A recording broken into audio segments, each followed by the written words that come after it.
Boa noite, gente. Então, na nossa última aula aí de corrosão, né, estudamos os fatores que alteram a velocidade de corrosão. A gente discutiu a questão da concentração de oxigênio, certo? A questão do pH. A gente discutiu também o efeito da temperatura e a presença de sais dissolvidos. Então, a nossa discussão girou em torno da velocidade de corrosão, né? E falei para vocês também, na aula passada, a gente terminou então com o conceito de polarização, que é a alteração do potencial de eletrão devido a alguns fenômenos. Então, quando o potencial de eletrodos, o potencial varia, quando tem essa variação então de potenciais, a gente tem esse fenômeno da polarização. Então, eu até comentei isso aqui com vocês, caso não houvesse polarização, a corrente entre ânodo e cátodo seria tão elevada, né, que devido à baixa resistência do metal e do eletrólito, então, e levaria até um curto-circuito aí dessa célula galvânica, certo? Aqui eu tenho um gráfico, aqui trouxe um gráfico para vocês, retirei desse material aqui, esse material bem completo, tá? Que vai discutir a polarização bem mais aprofundado do que a gente vai discutir aqui, que nosso objetivo é trabalhar mais com a característica técnica e tecnológica da corrosão, do que ficar aprofundando tanto em assuntos separados, né? Mas esse material aprofunda bastante na questão da polarização. Quem quiser estudar um pouquinho a mais, vale a pena dar uma conferida, certo? Então é o seguinte, quando atinge os potenciais já esperados, né, que são os potenciais de equilíbrio do ânodo e do cátodo, de onde que vem esses potenciais? Se tiver nas condições padrão, são os potenciais padrão de eletrodo, certo? Se não tiver nas condições padrão, aplica a equação de Nash, esse é o potencial então esperado para um sistema galvânico. A corrosão, então, a gente já sabe que é um sistema galvânico, né? E aí, então, quando você coloca esse sistema para funcionar, começa a circular uma corrente no meio, e essa corrente que circula no meio faz com que esses potenciais variem. Então, olha aqui, ó, o potencial do cátodo variando, está tendo um decréscimo do potencial do cátodo, então aqui tem uma certa polarização, né, até que essa polarização estabiliza. Então, o que vem a ser a polarização? Uma corrente que flui aqui no sistema vai começar a alterar os potenciais dos eletrodos, né? Então, aqui alterando o potencial do cátodo e alterando o potencial do ânodo, certo? Então, observe o seguinte, que a tendência normal é o potencial do cátodo reduzir e o potencial do ânodo aumentar. E nesse material que eu estou discutindo aqui com vocês, ele fala o seguinte, que uma célula, que ele pega como exemplo uma célula onde o níquel está reduzindo e o cobalto oxidando. Com o passar do tempo, você percebe que tem um aumento do potencial aqui do ânodo, que ele chama de sobrepotencial. Então, o sobrepotencial ele vai ajudar a gente a estudar a magnitude dessa polarização, certo? E o cátodo, a tendência é que ele, então, o potencial decai e ele se torne menos nobre. Então, uma pilha comum, né? Aquela pilha de Daniel, que a gente estudou ela em sala de aula, de zinco e cobre, eu falei para vocês que a pilha não vai durar até o zinco ser todo corroído, ela para antes. E esse parar antes, essa parada da pilha, é justamente uma causa da polarização. Então, a polarização ela vai alterando essas diferenças de potenciais, né, até que tem uma estabilização. Vou ter que ver se eu consigo diminuir o barulho. Tem um papagaio aqui do lado que tá no inferno, tá?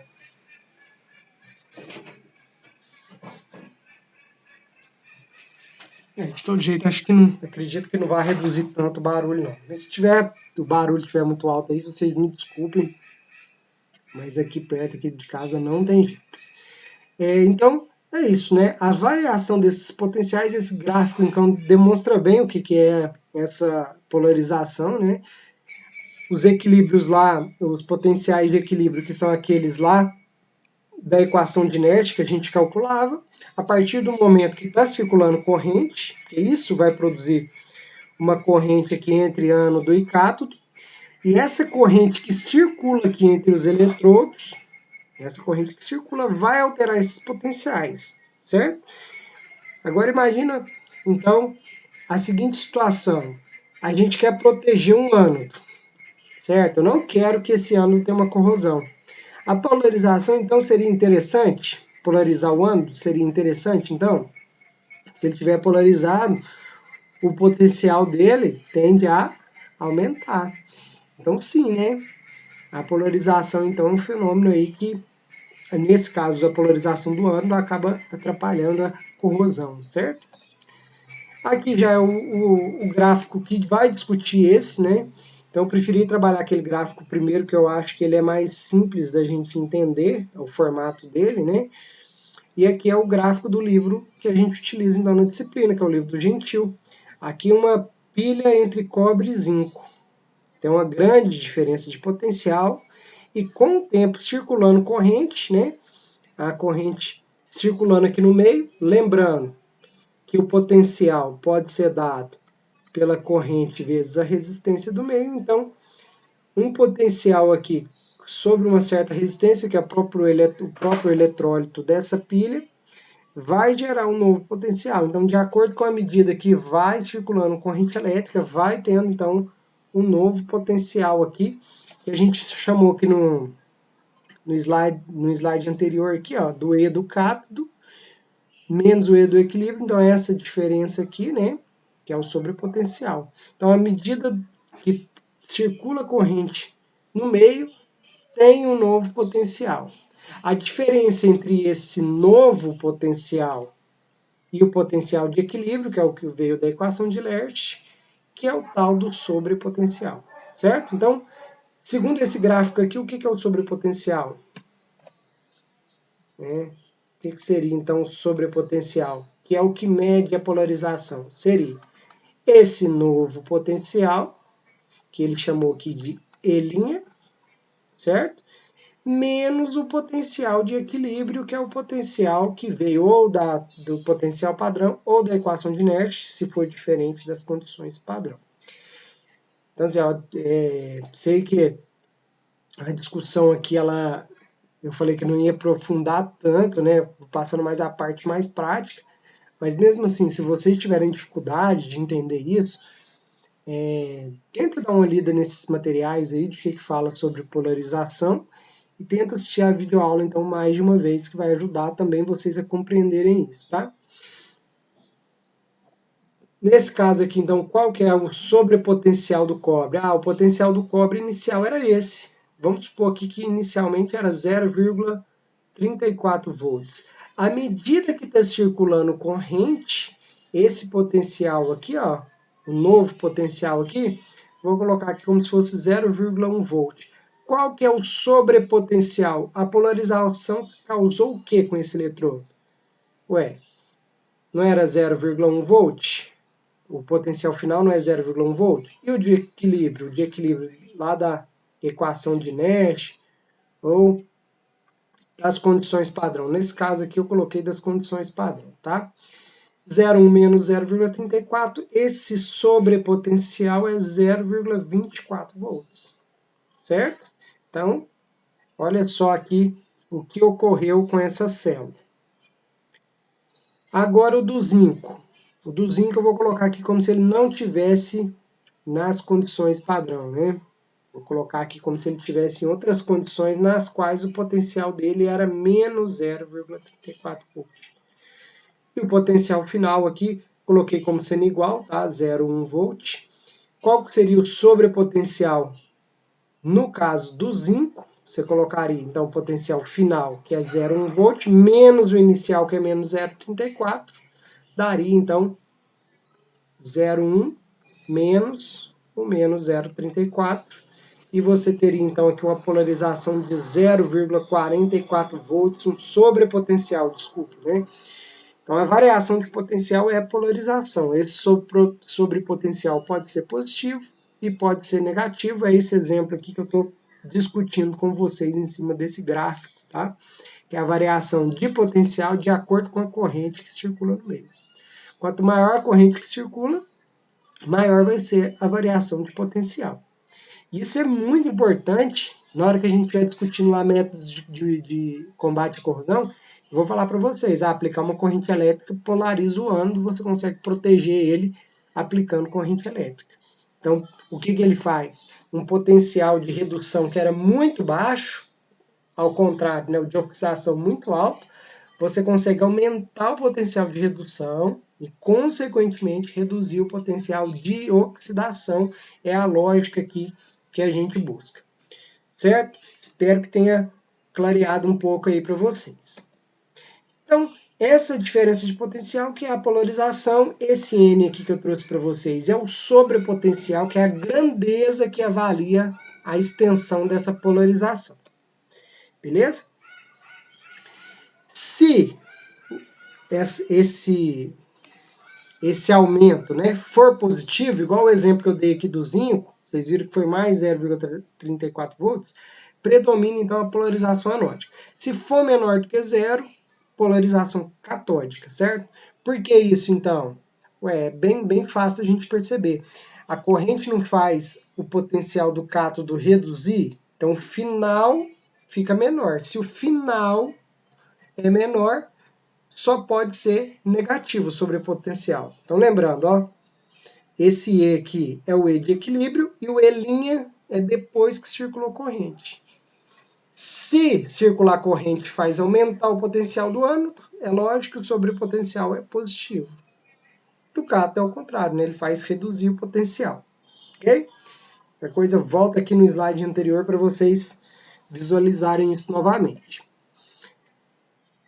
Então, aquele gráfico aqui eu estou fazendo ele aqui em parte para a gente entender isso, ó. Igual eu falei que a gente voltar no slide anterior. No ânodo, então, o potencial inicial, que é o potencial de equilíbrio, que é esse E aqui, né? À medida que vai circulando corrente, esse potencial vai aumentando. Então, o sobrepotencial, que é a diferença dos dois, né, vai tendo uma magnitude maior, certo? Isso é a polarização anódica.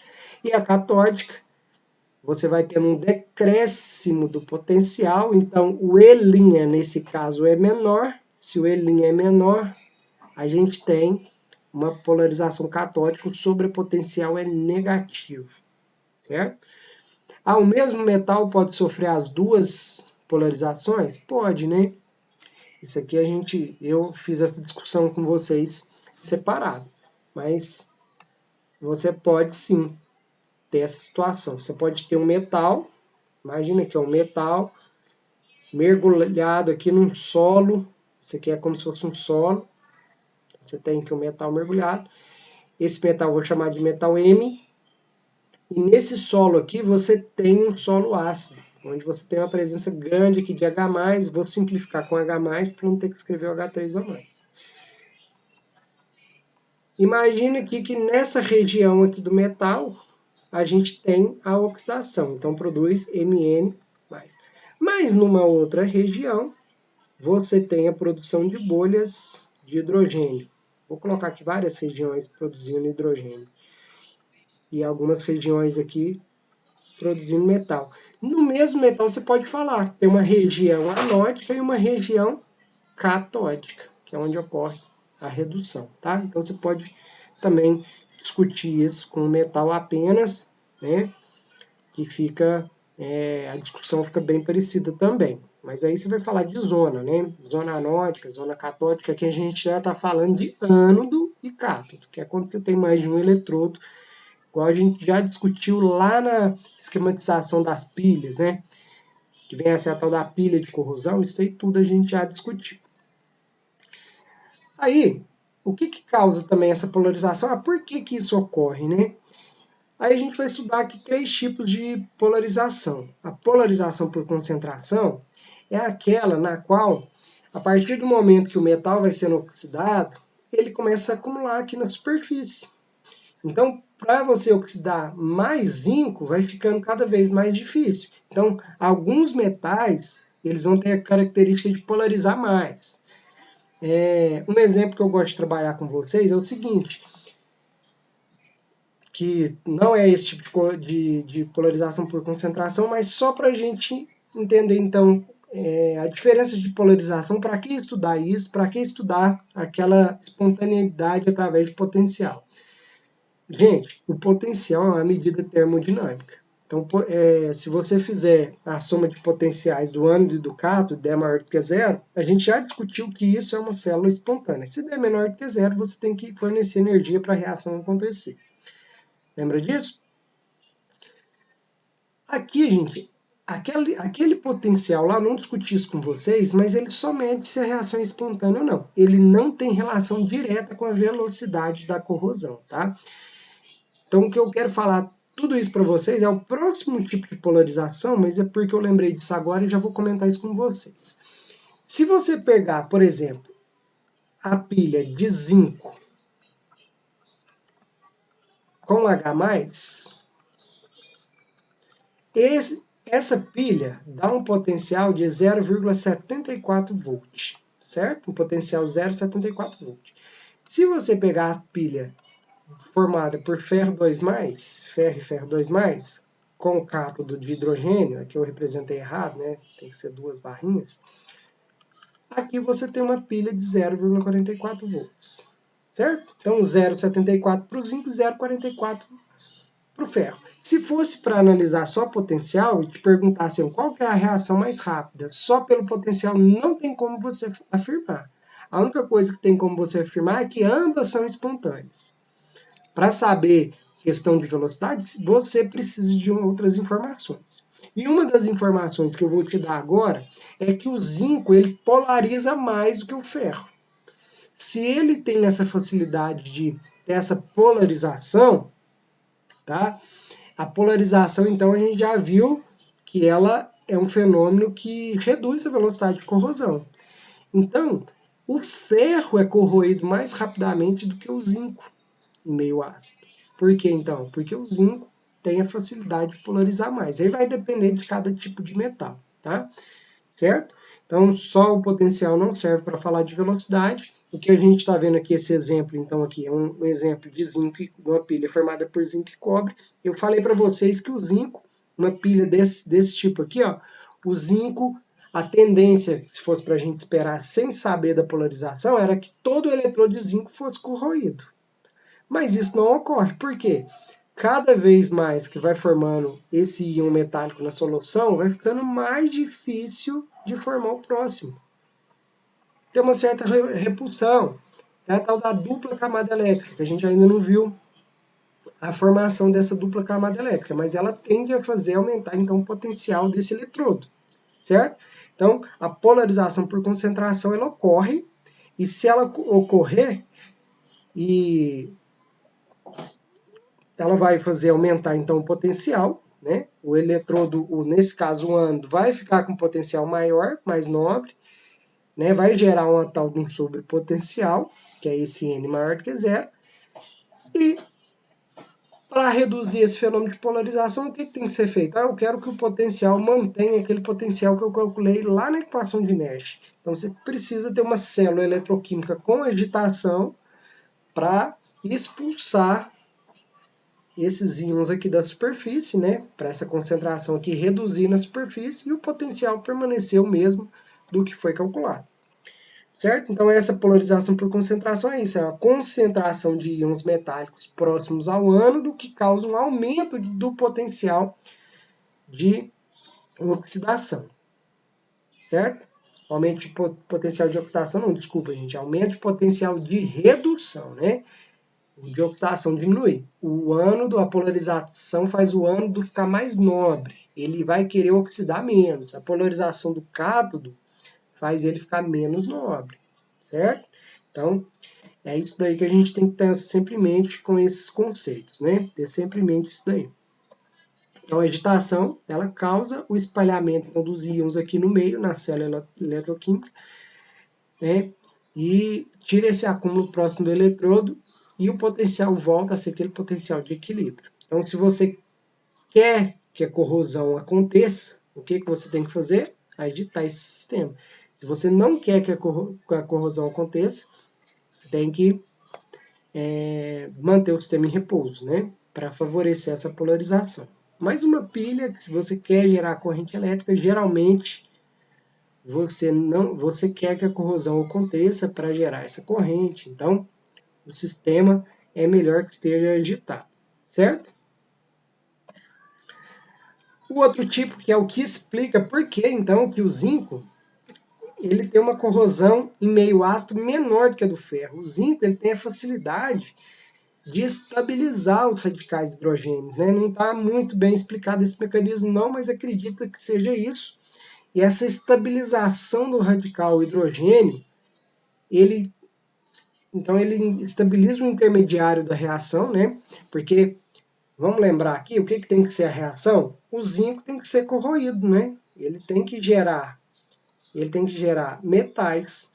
Quem que vai absorver os elétrons, quem que vai receber esses elétrons, são os íons H+. Então, os íons H+, recebem esses elétrons para produzir gás hidrogênio. Mas, se a gente fosse pensar o H+ inicial, né, um H+ só, quando ele recebe um elétron, ele forma um hidrogênio radical. E esse hidrogênio radical, ao encontrar outro hidrogênio radical, é que tem a formação do gás hidrogênio. Se ele estabiliza um intermediário, ele vai fazer com que o potencial diminua. Esse potencial, então, diminuindo, polariza o eletrodo, que é a polarização por ativação, né? Ele polariza, deixa mais fácil a reação de ocorrer, estabilizando, né? E aí, então, a gente tem a polarização do cátodo. Se a gente for fazer uma comparação com a energia livre, que ela está relacionada com esses potenciais, vocês lembram uma coordenada de reação como que ela é? Imagina que eu esteja falando, estou fazendo aqui uma comparação grosseira, tá? Se eu estiver falando que a energia de ativação para a reação é essa aqui, ó. Isso aqui, se fosse potencial eletroquímico, esse potencial. Imagina aqui que seja 0 volt, tá? Esse valor aqui, por comparação, seria 0 volt. Se você tiver um metal que estabiliza, e esse aqui é o potencial do cátodo, tá? Estou falando do potencial de redução. Se você tem um metal no meio que estabiliza, ele funciona como se fosse um catalisador. O potencial diminui. Então, se a gente tem lá aqui o potencial do cátodo inicial era 0 volt, o potencial de equilíbrio de redução do H+ é 0 volt, a partir do momento que começa a circular a corrente elétrica, começa a formar hidrogênio radical, o hidrogênio radical sendo estabilizado, esse potencial decai. Aí imagina que depois desse intervalo de tempo, o potencial foi para menos 0,1 volt. Qual que é o sobrepotencial? Sobrepotencial não é o potencial final menos o potencial de equilíbrio? O potencial que ele chegou aqui foi menos 0,1. O inicial dele era 0. Menos 1 com 0 dá menos 0,1 volt. Esse sobrepotencial é a polarização desse eletrodo. Então, a polarização por ativação ela está relacionada ao cátodo, tá? E aí, então, ele controla a velocidade da reação quando você começa a analisar o cátodo. Então, vai ser onde? Vai ser a análise do cátodo, vai ser a manipulação do cátodo que vai controlar essa polarização, ok? Então, por concentração, a gente viu no ânodo, por ativação, então ativar o intermediário, né? Catalisar, né? Eu usei a comparação aí com uma catálise, né? Diminuindo a energia, diminuindo o potencial, só para facilitar o entendimento para vocês, certo? Então, isso aí é a tal da sobretensão do hidrogênio, reduzir esse potencial dele. Então, é uma polarização catódica, né? No caso, o cátodo seria o H+. E se tiver uma polarização, então, que predomina no ânodo, olha só, a polarização do ânodo é bem mais intensa do que a do cátodo. A polarização ocorre predominantemente em áreas anódicas. A reação é controlada anodicamente, que é o que eu falei para vocês. Chumbo impuro que imerso, aqui o exemplo, chumbo impuro imerso em ácido sulfúrico, fica com a área anódica recoberta por uma película de PbSO4. Então, vou fazer um esqueminha aqui para vocês. Então, você tem aqui o metal de chumbo. a partir do momento, ele tem um certo potencial, que é o potencial lá da equação de Nash, ou potencial nas condições padrão, depende do sistema, né? A partir do momento que começou a circular uma corrente elétrica, esse chumbo já estava sendo oxidado para Bb2+. Era esse potencial aqui de oxidação que ele estava medindo. Ah, mas começou a formar uma película de sulfato de chumbo. Essa película deixa a corrosão mais difícil. Então, o potencial, que é o potencial depois de uma determinada corrente que circulou no sistema, é um E'. O que aconteceu com o potencial do ânodo? O potencial do ânodo saiu de um E menor e foi para um E'. Isso tudo aqui é uma polarização anódica. O ânodo ficou mais difícil de ser corroído, reduzindo a velocidade de corrosão. Beleza? Aqui a gente pode fazer, então, um sistema parecido. Foi até o exemplo que eu já dei do zinco em meio de ácido sulfúrico. O zinco em meio de ácido, ele estabiliza o H+. E aí, o que acontece com o potencial? Lembra que eu falei antes era 0, depois o potencial ficou bem menor. Isso aqui é a sobretensão. Essa sobretensão, então, é esse E', esse potencial de corrosão, que ele está chamando de potencial de corrosão no livro, né? A gente está chamando de E' porque pode ser medido em várias situações, menos o potencial. Isso aqui, então, é a polarização catódica predominando sobre a anódica. Nesse caso, o que vai julgar aqui a velocidade da corrosão é a polarização no cátodo, né? Então, a partir do momento que manipula-se o cátodo, consegue controlar melhor essa velocidade. Beleza? Então, polarização anódica, a gente tem aqui a variação do potencial no ânodo é mais expressiva do que a do cátodo, né? Então, olha só, a do cátodo, deixa eu voltar aqui.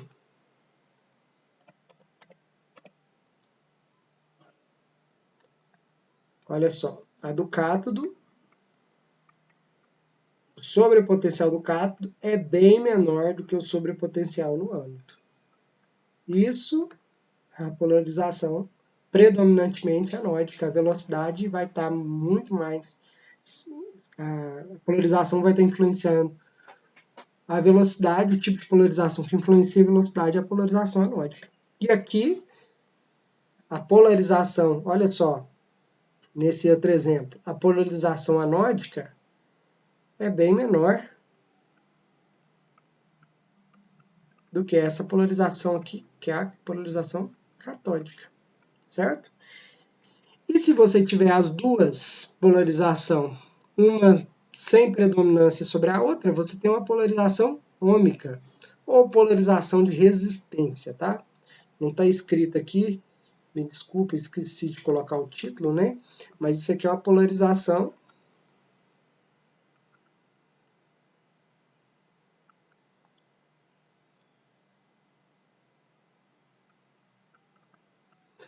ômica, né?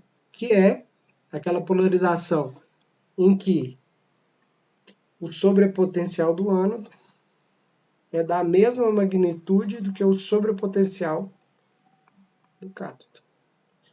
Certo? Então, gerando uma corrente de corrosão aqui, essa corrente que vai circulando aqui no sistema, é aquela corrente que vai fazer a variação do potencial tanto do ânodo quanto do cátodo, né? Sem predominância de uma sobre a outra. Beleza? E por fim, então, estudando essa polarização, esses tipos de polarização, para a gente ver esses gráficos aí, saber estudar isso, ver como que isso influencia na velocidade de corrosão. E aí, aquele exemplo que eu dei lá do sulfato de ferro, sulfato de chumbo, para vocês, aquela tal daquela película, é um termo que é bastante interessante da gente estudar em corrosão, que alguns metais têm a característica de passivar. Passivar, gente, é o contrário de ativar. Ativar não é deixar um material mais reativo, aqui em química. Passivar, então, é deixar ele menos reativo, deixar ele passivo. Certo? Olha só esse exemplo que eu trouxe para vocês. Experimento até que Faraday fez. Colocou uma barra de ferro em ácido nítrico concentrado, sem reação. não tem reação. No ácido nítrico diluído, né, depois de tirar do ácido sulfúrico concentrado, coloca ele aqui no ácido sulfúrico, no ácido nítrico diluído. Então, a barra de ferro em ácido nítrico concentrado não reage. Se você diluir o sistema, também não reage. Ainda está aqui sem reação. A partir do momento que tem alguma turbulência aqui no metal, ou você coloca o metal diretamente no ácido diluído, tem uma reação violenta.